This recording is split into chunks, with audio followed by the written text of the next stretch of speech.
Welcome to exam runway. दोस्तों, आप लोग को बसंत पंचमी और पराक्रम दिवस की बहुत बहुत शुभकामनाएं। तो दोस्तों, आज हम लोग पराक्रम दिवस 23 जनवरी सुभाष चंद्र जी का जन्म तिथि के रूप में याद करने के लिए पराक्रम दिवस मना रहे हैं। तो दोस्तों, हम लोग आज सुभाष चंद्र के बारे में जानेंगे और उनकी यात्रा देश स्वतंत्रता से लेकर के उनको देश की स्वतंत्रता दिलाने में क्या क्या योगदान रहा है और उनके जीवन से संबंधित विभिन्न पहलुओं पर चर्चा करेंगे। तो चलिए हम लोग वीडियो को शुरू करते हैं। प्रारंभिक जीवन। देखिए, उनका जन्म हुआ था 23 जनवरी 1897 में कटक में। ठीक है। उनके पिता का नाम था जानकी बोस, माता का नाम था प्रभावती देवी। शिक्षा उन्होंने प्रेसिडेंसी कॉलेज कलकत्ता से प्राप्त किया था और 1920 में परीक्षा ICS परीक्षा पास करने कर चौथा स्थान प्राप्त किया। Very important. ठीक है। और उन्होंने जब देश में असहयोग आंदोलन चल रहा था तो 1921 में अपने पद से इस्तीफा दे दिया। उनका प्रभाव किस किस पे था? तो वो प्रभावित थे स्वामी विवेकानंद से और देशबंधु चित्तरंजन दास उनके राजनीतिक गुरु थे।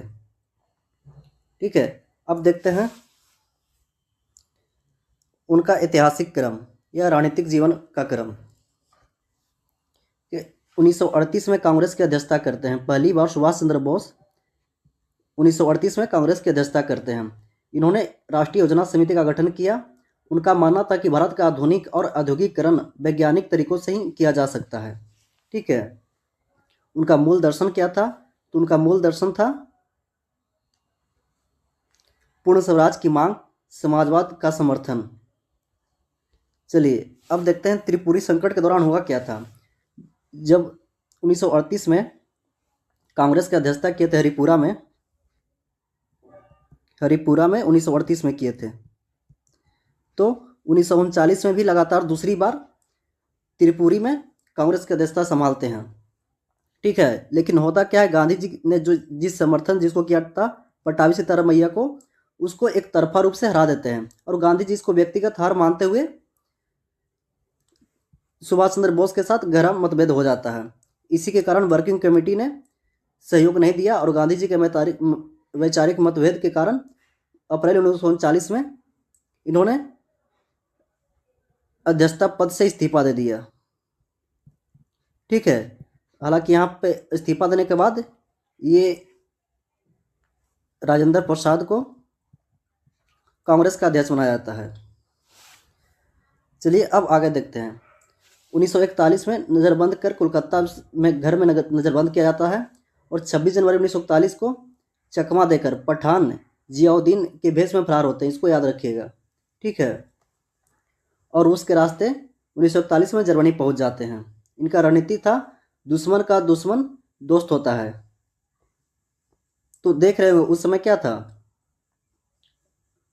आपको जर्मनी था वो ब्रिटेन का कट्टर दुश्मन हुआ करता था। उन्होंने यहाँ से यात्रा किया कोलकाता से, इसके बाद यहाँ पेशावर पहुँचे, काबुल पहुँचे और मॉस्को पहुँचते हुए ये जर्मनी पहुँच गए। अब देखते हैं धुरी राष्ट्रों के साथ रणनीतिक गठबंधन। जर्मनी फ्री इंडिया सेंटर की स्थापना, आज़ाद हिंद रेडियो से प्रेरणा, युद्धबंदियों से मिलकर इंडियन लीजन का गठन किया। इसको ध्यान रखिएगा। उद्देश्य क्या था? गठबंधन विचारधारा का नहीं बल्कि कूटनीति का होता है। एकमात्र लक्ष्य भारत की स्वतंत्रता दिलाना। इनका कहने का मतलब था अगर भारत की स्वतंत्रता दिलाने के लिए किसी के साथ गठबंधन करना पड़ता है तो हम कर सकते हैं। 1943 में ऐतिहासिक खतरनाक पनडुब्बी यात्रा, जो जापानी पनडुब्बी में दक्षिण पूर्व एशिया में प्रवेश करते हैं। ठीक है। अब देखते हैं आज़ाद हिंद फौज का पुनर्गठन। देखिए इसके पहले क्या किए थे? फॉरवर्ड ब्लॉक का स्थापना। इसको ध्यान रखिएगा। फॉरवर्ड ब्लॉक का स्थापना किए थे 1939 में। 1939 में फॉरवर्ड ब्लॉक की स्थापना किए थे। ठीक है। इनका उद्देश्य था कांग्रेस के भीतर उग्र राष्ट्रवादी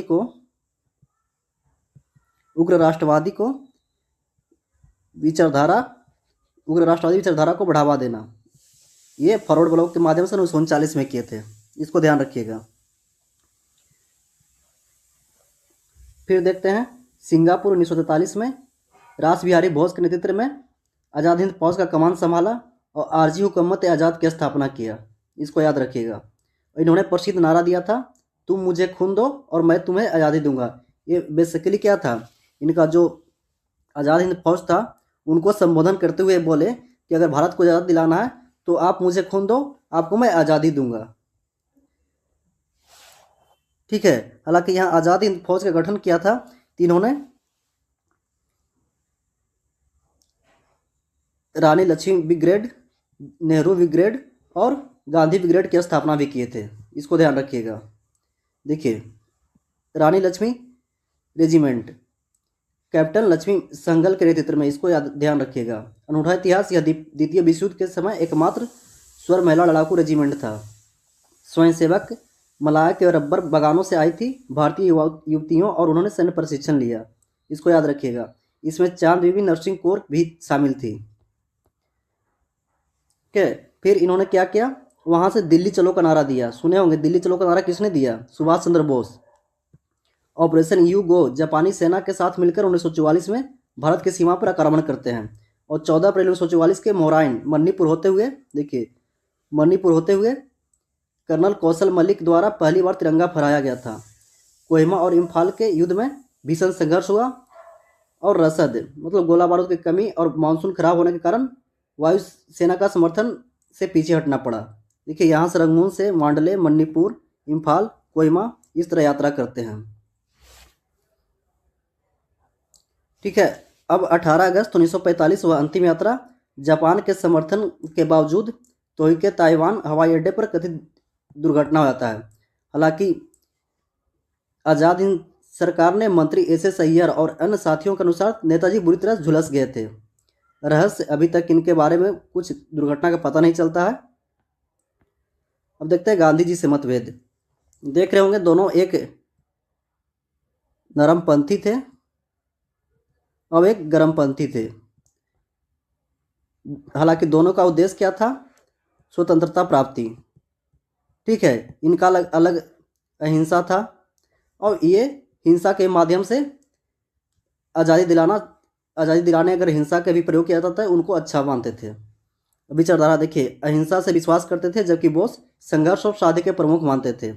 बोस ने सबसे पहले 1944 में सिंगापुर रेडियो में राष्ट्रपिता, मैं पिछली वीडियो में बताया था, महात्मा गांधी को सबसे पहले राष्ट्रपिता सुभाष चंद्र बोस ही कहते हैं। और देखिए, दोनों में मतभेद था, लेकिन गांधी जी भी सुभाष चंद्र बोस को देशभक्तों का देश कहते थे। दोनों को रास्ते अलग थे, लेकिन मंजिल एक था, भारत की आज़ादी। ठीक है।